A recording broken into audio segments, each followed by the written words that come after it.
Welcome everyone to SQW in your cast, episode 2, The Lord of Snarkness. This is episode 2 of my wrestling history podcast series, little bite-sized nuggets of wrestling past. Next week, we'll probably be back with a full episode, payback results show. It's just going to be me, and I brought a friend along with me. You can hear his voice over there, and occasionally you'll see a gray square come up if you're watching this live. I'm the gray square. Like a Nick Jr.'s thing. It's it's my buddy Nick. Nick, how are you doing? Pretty good, bud. How are you doing? Doing. So he was helping me out with an era of The Undertaker that he never actually watched. So I have YouTube. I've gone back and got the network. Yeah, you've got the network, I guess. I guess you've seen some of this. You bought the 3-disc Undertaker set, I'm sure. I did. You're at least familiar with his WrestleMania 13 match against Psycho Sid that we'll be covering in a second. Yeah, that was a great match. Just the best possible scenario for WrestleMania 13, not any of the other possible choices they had. Well, I mean, my takeaway from that match was that, they made him look so weak in that match. Like, Brett interfered, 3 times in that match? That was not the best scenario for a match. No. But we'll get to that. We'll get to that in just a couple of seconds, because we got to kind of get to what led up to all of this. Because when we left off, The Undertaker was just buried alive. Mm-hmm. That's what happened. He's in the middle of his feud with Mankind. And so, yeah. From here on out, he changed his look after this, too. Yes.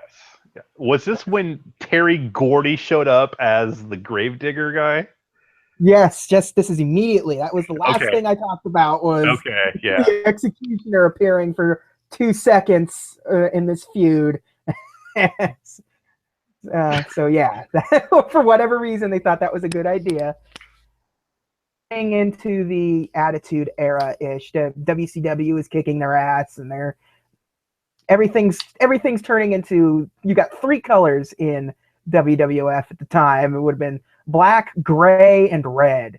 2 or 3 color choices, and the Undertaker was, so the purple gloves were probably a bit too bright and cheery for. Bret Hart was probably already somebody they were trying to change his look. Yeah. But at this time the Undertaker went from dropping the Mortician look to just being gothic. Yes.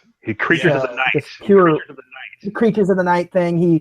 This is when he started. He was no longer the Dead Man. He was the Lord of Darkness by this point. Yeah. He was full on Hot Topic. Yeah. So he at the next In Your House, after this whole Buried Alive and Survivor Series stuff, he actually had a match against the Executioner. He sure did. He sure did. So that was a thing that happened. So Executioner was pretty much gone immediately after that. Never got any sort of closure. He was there long enough to get an action figure, though. Yes, he did. I have that 4-pack probably still that included the Executioner, the Undertaker, Mankind, and Paul Bearer. Yeah, that's Stone. I remember very specifically a plastic tombstone that came with it. Yep, that was the BCA line, right? Oh yeah, the old bone crunching jacks. The nice ratchet in every joint, so it makes a nice popping noise. And today, WWF doesn't want to pretend like anyone actually gets hurt these days, let alone have that be a feature in the toy.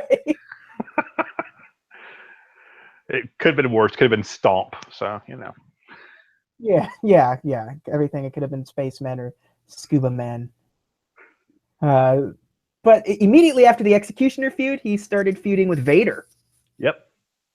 Which, Vader was still relatively fresh in the company at this time, and this would have been, this would have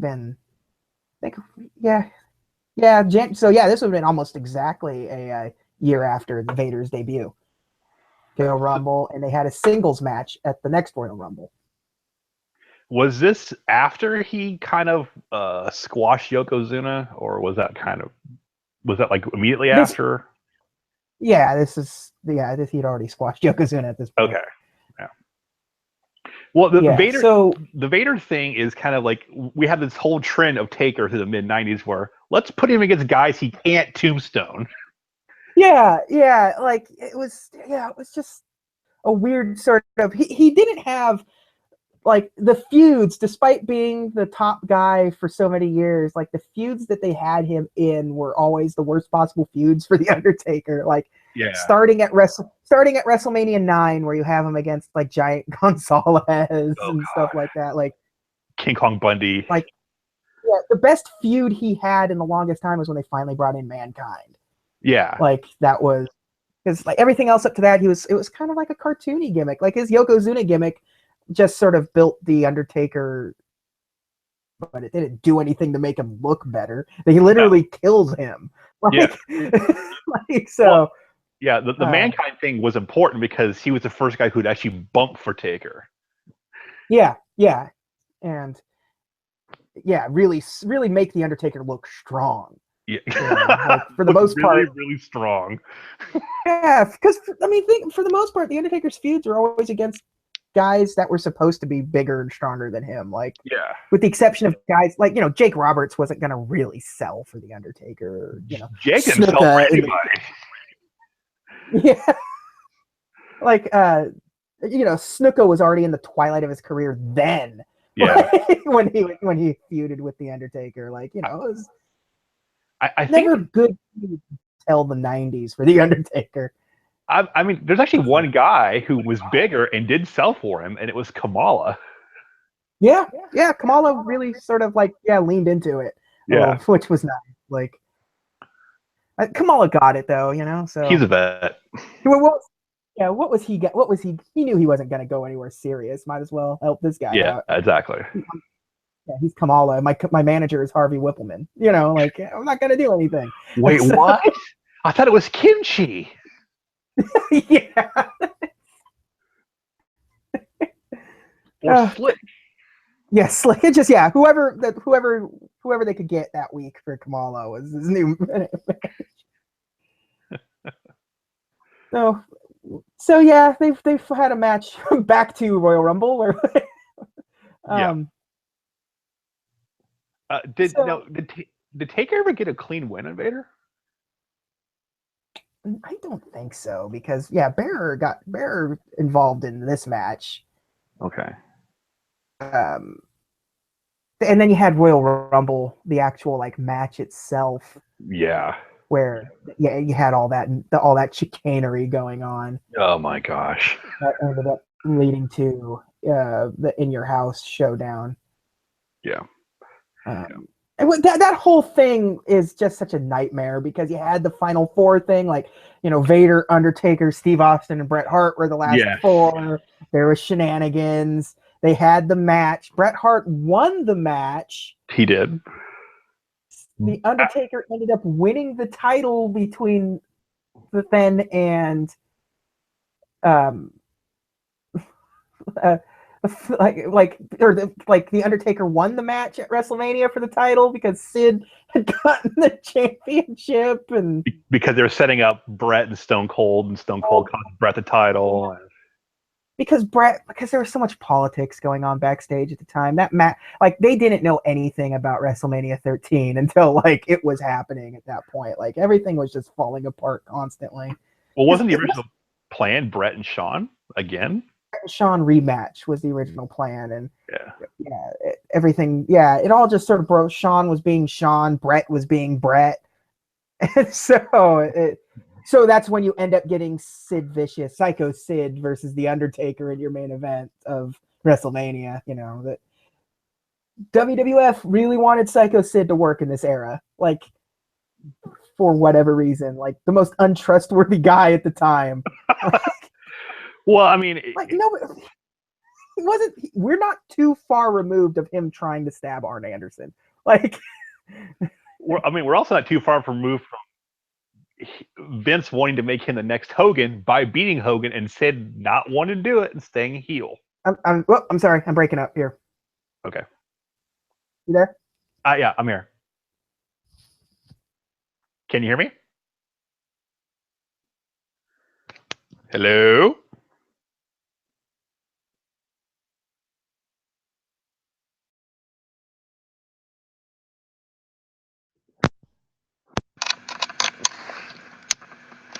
Hello?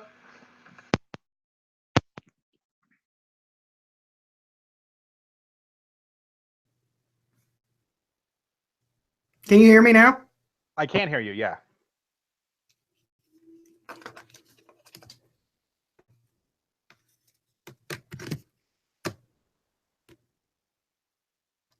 Are you there? I'm here.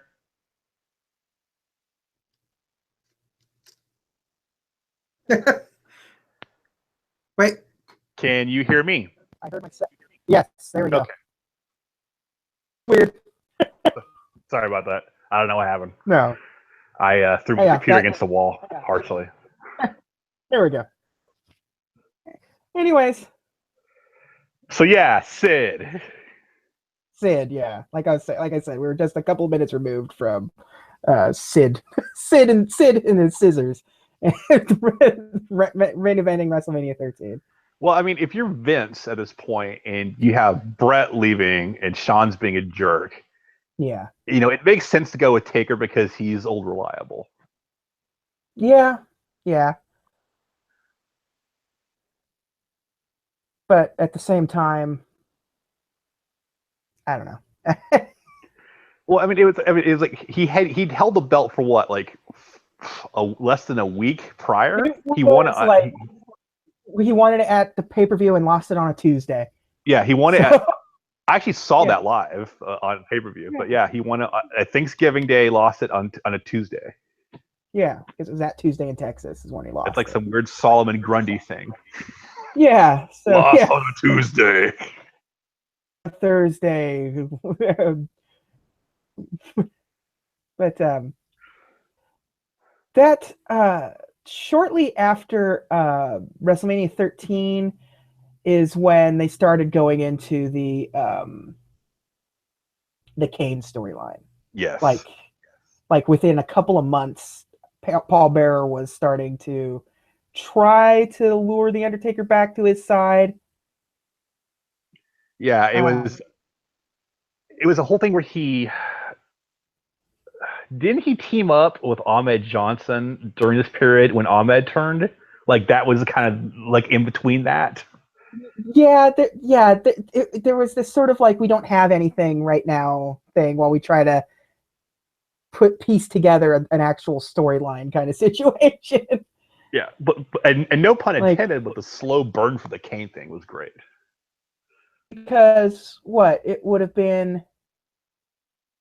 So let's see. According to this, May is when they started teasing it, and he debuted like October. October, yeah, because it would have been it was the Hell in a Cell match. Yeah. So yeah, it was after SummerSlam for sure. I know that. Right. So and September, Shawn wasn't October. Yeah, Shawn wasn't world champion yet. He was still European champ. So that's how you can kind of figure it out. Yeah, you can kind of figure out. So yeah, for the better part of that year, they were sort of teasing this whole thing. Like you have the whole Paul Bearer explaining how the Undertaker burned the family's funeral home, killing his parents and his younger brother and all that stuff. And Paul Bearer was fantastic. Like he leaned into this like, so good. He wanted you to hate him so much, and he did a great job at doing it. Like there was the hidden camera stuff they were doing at the time too. Like they caught her talking like off the books about things, like making him seem more human than he had been at this point too, which was weird to see Paul Bearer sort of not being that just sort of own character kind of thing. Like yeah, he was kind of like he was more Percy Pringle here than Paul Bearer, really. Yeah, exactly. Much more charisma coming from him this time around. It was a masterclass in heel manager. Yeah, boy, he was doing a great job at the time. Even like you know, even if like this, he wasn't really doing much as a manager, just like, you know, nothing was really moving forward storyline wise. No. They were just sort of burning everything like that they could off until they could get Kane to debut. Yeah. So they knew that where they were going. The Mankind stuff had cooled off a lot.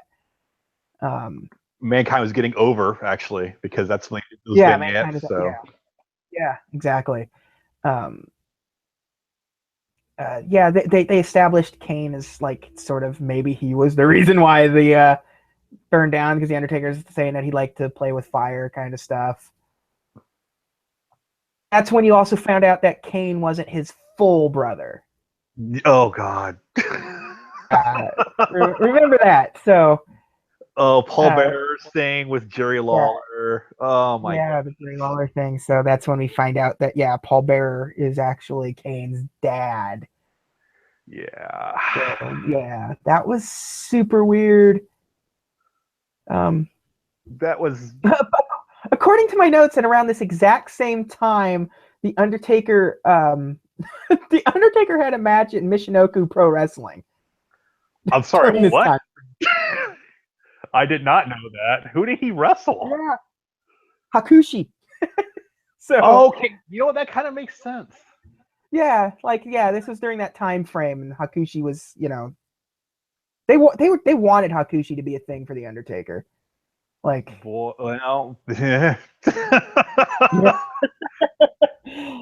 like that was a thing that they were trying to go for at one point. Like they always, every once in a while, they try to bring out some guy who's thematic too, you know, like. Yeah, like and Hakushi, like, he was a good worker, but man, he had it with Barry Horowitz, if I recall correctly.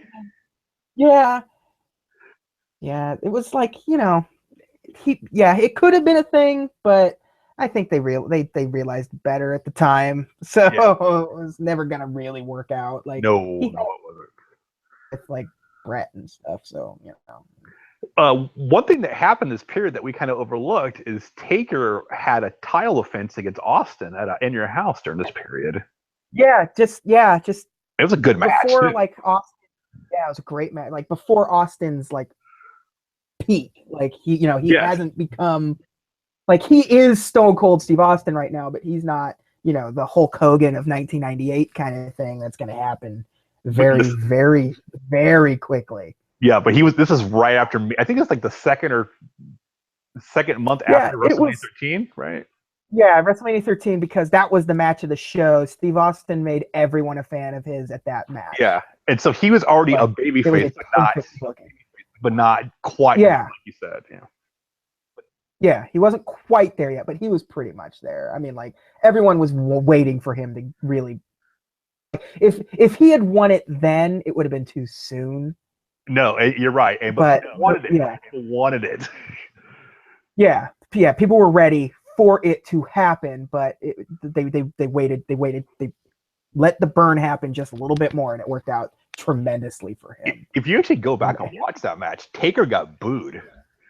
Yeah, that was, it was at that time too. Like, the Undertaker needed reinvention. He needed something, and on top of wrestling Steve Austin, who is quickly becoming everyone's favorite in the company, even in the industry. Like, you know, he already had a sort of set fan base from WCW that didn't have much crossover into the WWF at the time, but there was some still.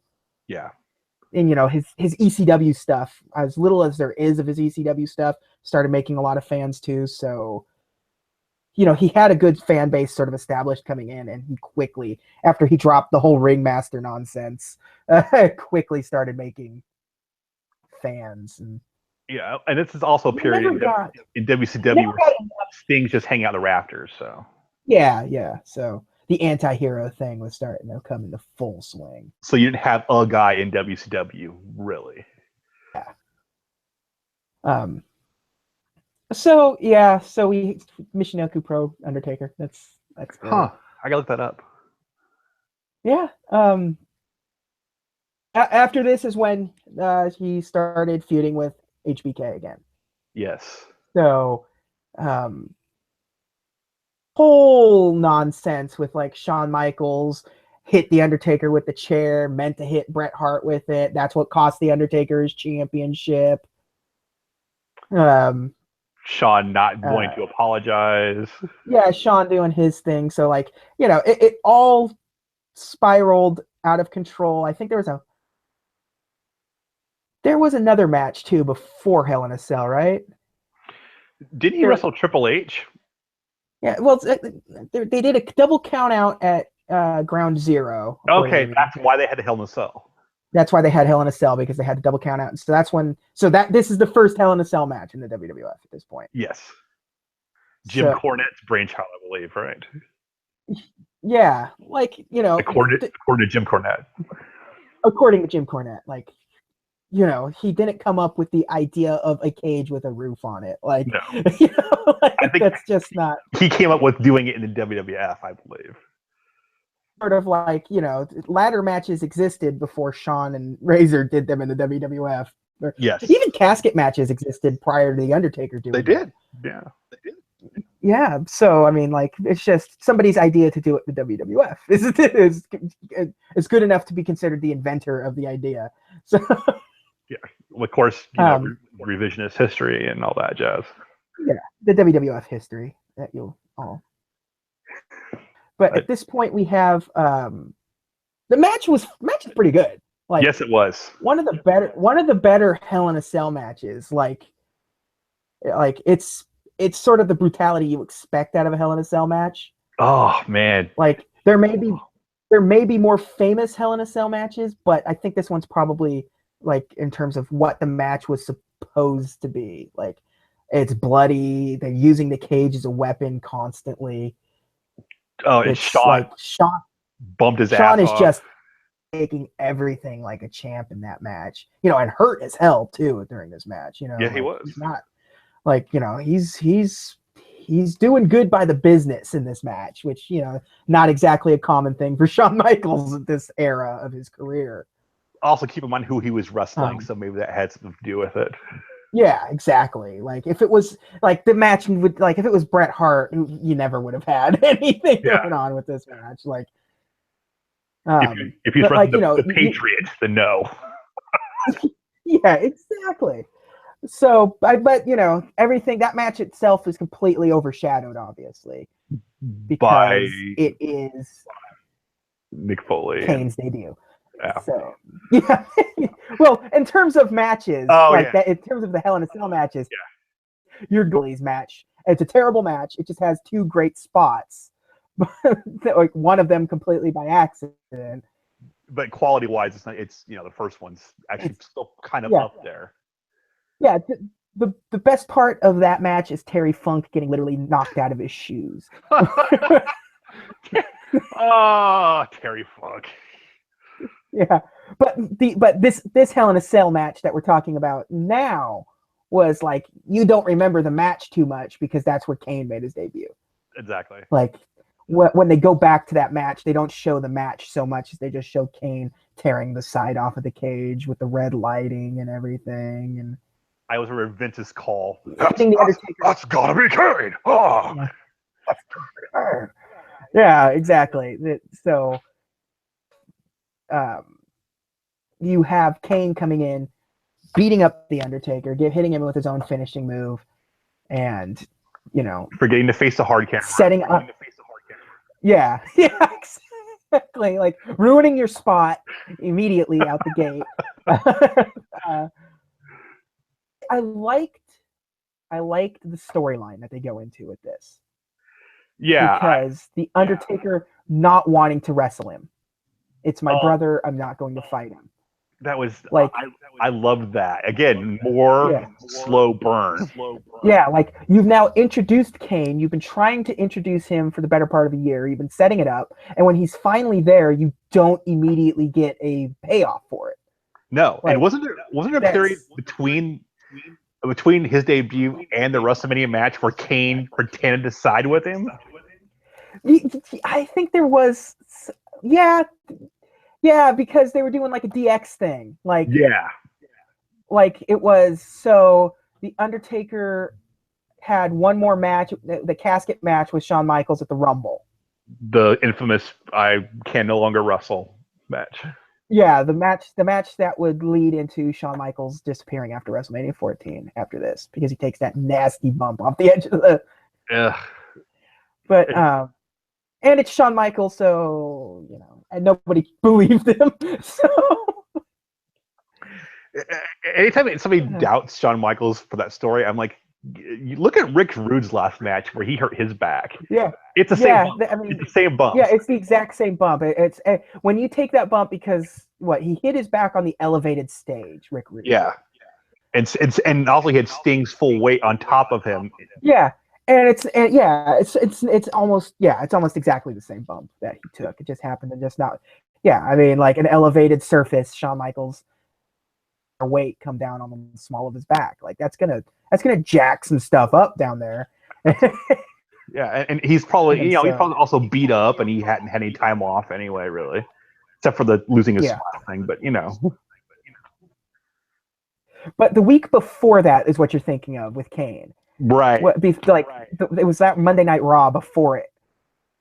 He was like, "Oh, he's gonna, Kane's allying himself against Shawn Michaels. Hey, check this out." And then, Kane locked him in the coffin. It set it on fire. Yeah, which so Shawn Michaels got the win on that one. Wasn't on his side at all.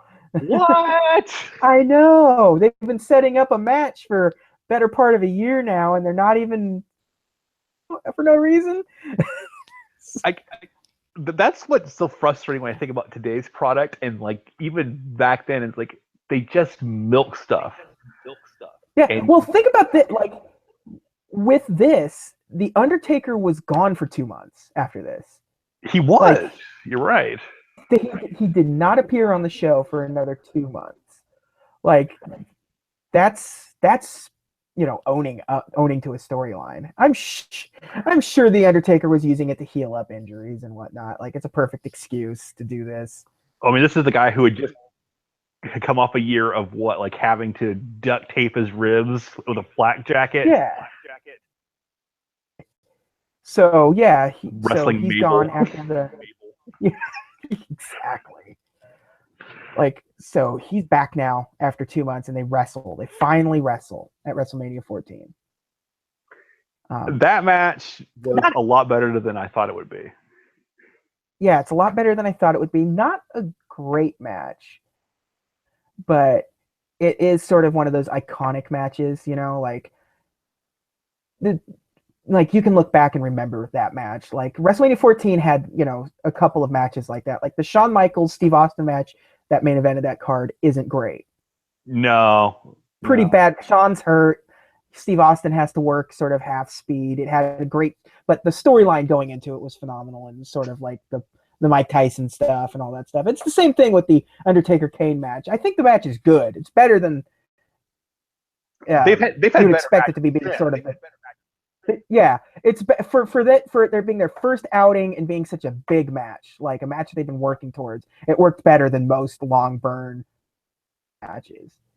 My takeaway from that match is if you watch it, that's the first match you can really say where the WWF did multiple false finishes in a match. Yeah. Like they really played both characters off as the same guy. Yeah. Which was great. Like Kane is every bit as, strong and, no selling as the Undertaker is, kind of situation. So my favorite part of the match is after that third tombstone, Taker hooks the leg, doesn't do the rest of the pin. He's like, I'm hooking the leg. I'll keep this bastard down. Yeah, it's obviously the Undertaker wins because it's a WrestleMania match, and at the time it wasn't really so much the streak yet, but there was still people mentioning that he's never been beat at WrestleMania and all that stuff. Remember what their next match was? Was it the Inferno match? It absolutely was the Inferno match. So, and this was at the very next pay-per-view. It was Unforgiven. So I'll take your word for it, because again, it's where I'm kind of next pay-per-view was an Inferno match. That was their rematch. The WrestleMania thing, and it wasn't even a. It was a dumb match. You sort of built it up as sort of like somebody was going to get thrown into the fire. Yeah, and it's and that's like Kane kind of catches Kane on fire.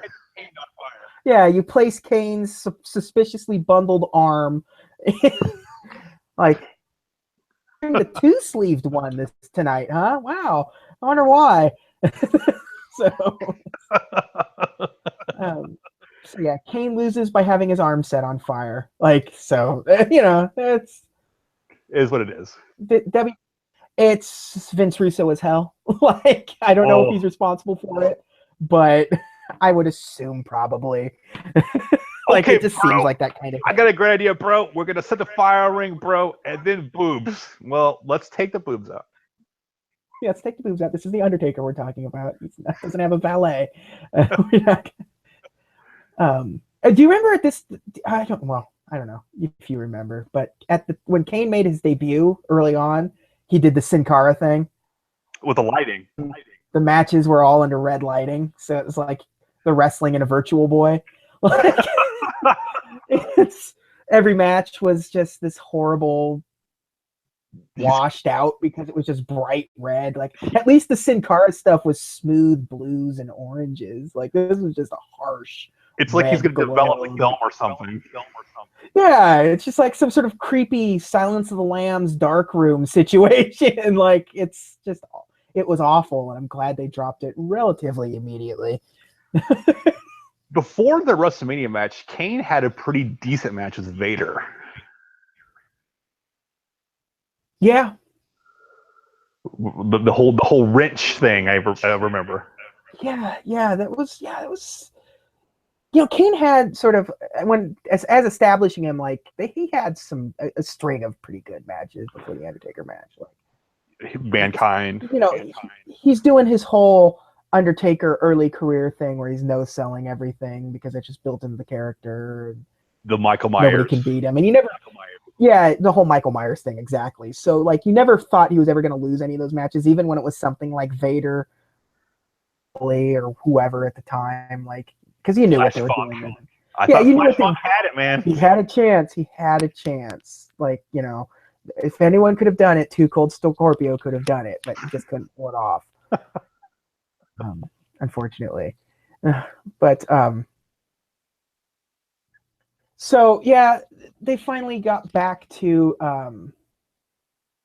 finally, after all of this, is where the Undertaker and Mankind's feud comes back to the forefront. Pittsburgh, Pennsylvania.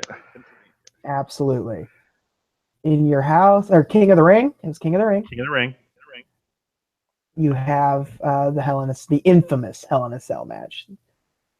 It's a spectacle to watch.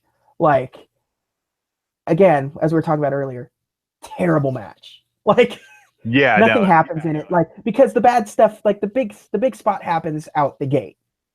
The toss up under the table and all that stuff happens just right at the beginning. So you're wasting a lot of time. Mick Foley gets thrown off the top of the cell by the Undertaker, and that's a hell of a bump to take, anyways. It is. I like reading Foley's book where he talks about like trying to get Vince Taker to start on the cell, and he was hesitant to do it. So yeah, you do the whole thing where they're like taking him off on the stretcher, and then he fights it off and charges back towards it, starts climbing the cage again. Replicate recently in the first ever women's Hell in a Cell match, if you will recall, although without any of the sort of spectacle of the Kane and Undertaker. That's for a different. That's a different. Maybe you shouldn't talk about it. I don't know. Yeah. I guess I think we covered it pretty well when we did the actual podcast episode, the results show for that. So go back and listen to that episode if you really want to hear my opinions. Yeah, and then that match never happened, unfortunately. But yeah. So after Mick Foley gets back to the ring, they wrestle on top of the cage. The choke slam on top of the cell was not scheduled to happen. the cage broke underneath him and just knocked Mankind out cold. Nor was the chair hitting him in the face Yeah. as he lay down. Yeah. Everything about the end of that match is, like I said, if you watch back and you have, like, you know, help him out and the Undertaker starts walloping on him, he literally gets knocked out of his shoes. Like, his shoes are still sitting in the middle of the ring after Undertaker goes after him. Terry Funk, he bumps and then he rides around like a fish. He's got one sock. Yeah, there's tacks involved, there's teeth and blood and everything, like, yeah. And then Undertaker wins. Like, you know, it is what it is. It's an iconic match. It's not a good match. There's sort of a difference. It's like the Andre the Giant Hulk Hogan WrestleMania 3 match. Like, that match, it was a headliner. It was the headliner. The only thing that's worth that match is the slam. Like, that match is garbage, and it's the same thing with this. Like, it's the main event. It's the, you know, it's the match that everyone remembers. It was good for where they were headed, which I'm sure you're about to talk about. Yes, absolutely. Eventually, because immediately after this, Steve Austin win the tag team titles. Kind of the beginning of two random guys, tag team champions. A common theme in, like, Steve Austin's career, it seemed like, because it happened on several different occasions. Like Shawn Michaels, Jude Love, Undertaker. Like, yeah, like even his tag team with Triple H. Like, like, what are we doing? Two-man power trip. Two-man power trip, yeah. But yeah, they won. They were tag team champions together for 2 whole weeks. My God. In the Vince Russo era, that's like Bruno Sammartino. Yeah, you might as well have been champions for the length of Demolition at this point. They beat Kane Demo name redacted. Yeah. But yeah, Kane and the Mankind were tag team champions. And they won it immediately back after that. Who took the pin in that match when Taker and Austin lost? You know what? I'm gonna have to look that up. Not right now. I will. Because I'm professional, and I should have looked that up beforehand. But neither one of them were doing jobs for anybody. Yeah, you would assume it would be, you know. I can see Mick Foley obviously taking the pin to lose it, but right. Like, in that, yeah, boy, I can see Kane. Yeah, and we're just talking, and there's actual results that we can look at for this, and I'm not even bothering looking it up. It's okay. We're gonna look like fools, but just speculating. Sorry to come on your show and just like, what happened in this thing? Yeah. What color shoes was he wearing, JJ? Yeah, I can assure you, Steve Austin was wearing all black. But shortly after this whole chicanery happens again, like all this tag team stuff that they use as filler. Undertaker becomes number 1 contender at SummerSlam. Steve Austin officially has the title now, obviously. Yep. So it is Undertaker versus Steve Austin at SummerSlam. Kind of a letdown. Yeah, kind of a letdown. But I remember.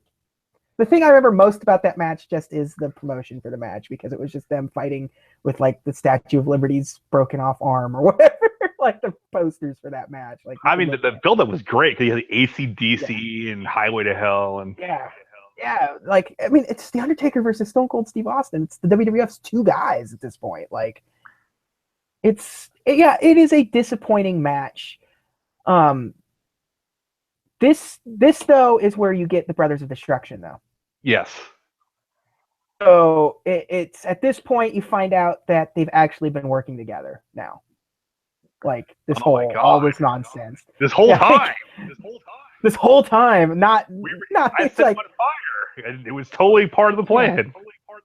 Yeah, that's the good thing about wrestling is they never exactly tell you how long the plan has been playing out. Just that there has been a plan.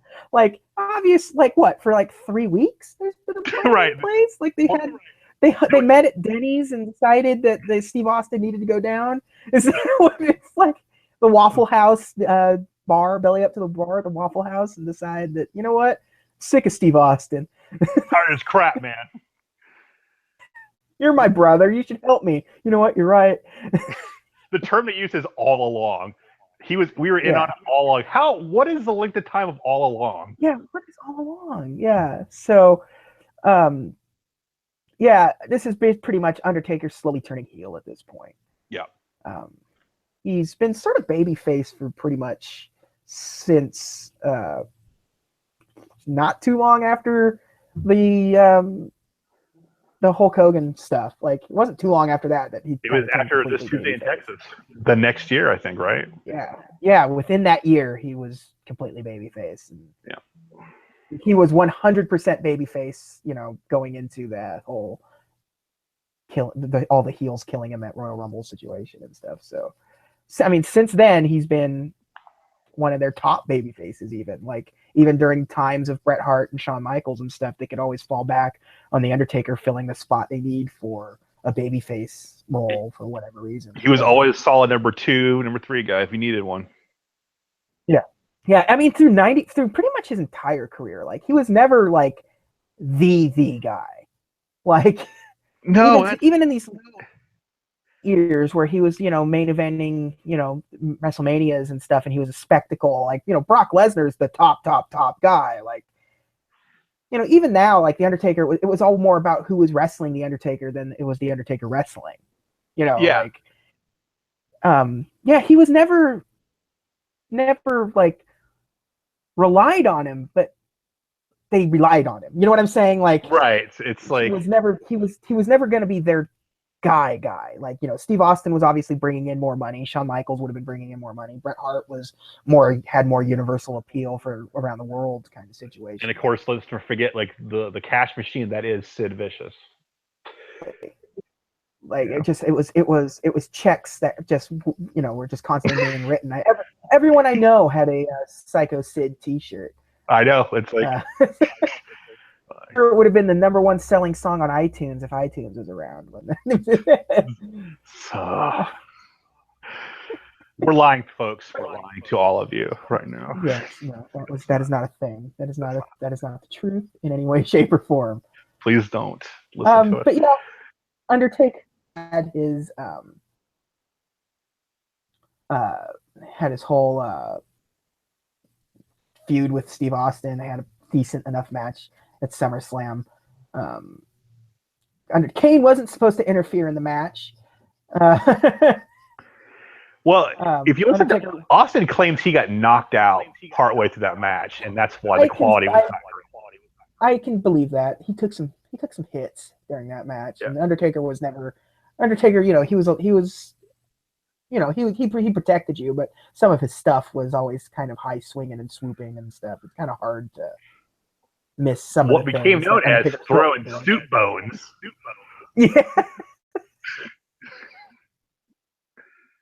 Yeah. But Undertaker was still babyface during this, but because after the match, if you remember, he lost, but he gave Steve Austin the championship belt. Like, I respect you kind situation. For low blowing me. Yeah, exactly. Like let's make Austin look like a jerk. Yeah, but eventually it was Undertaker went sort of full heel when it was revealed that him and Kane were working with Vince McMahon to get rid of the title around Austin. Yep. You get it. The triple threat match is what you're leading into. Triple threat match. Exactly. So they had the triple threat match with Kane, the Undertaker, and Steve Austin. What was the pay-per-view? Breakdown. That's what the pay-per-view was. I have it written down right here. These gimmick matches were always so bad. I think you say the gimmick pay-per-view names. Well, those were all Breakdown, Hard Justice, Angry Face. Yeah, Fully Loaded is a very bad wrestling pay-per-view name, but they used it a few times. Like, It sounds like a sandwich. I want, yeah, you go on the subway, you get your Italian BMT Fully Loaded. Fully loaded. um, so yeah, Undertaker and Kane both pinned Steve Austin in this match after a choke slam thing.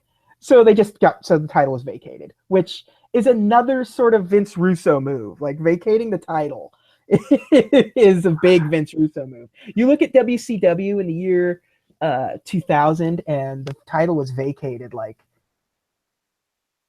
times. Well, I know in that year there was 25 title changes.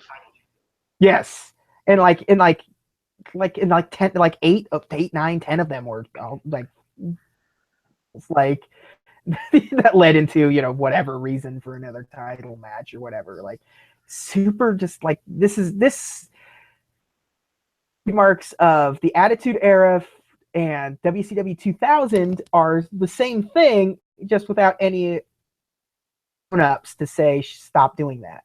Without Vince McMahon reeling in the leash.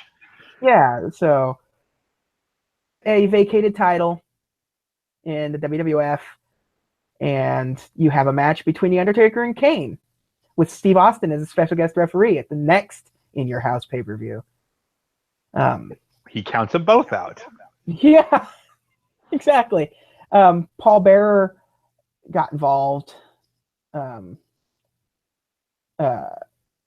And Undertaker and Bearer kind of turned on Kane in this match, which is like another one of those, swerve booking that was sort of the trademark of sort of this booking era.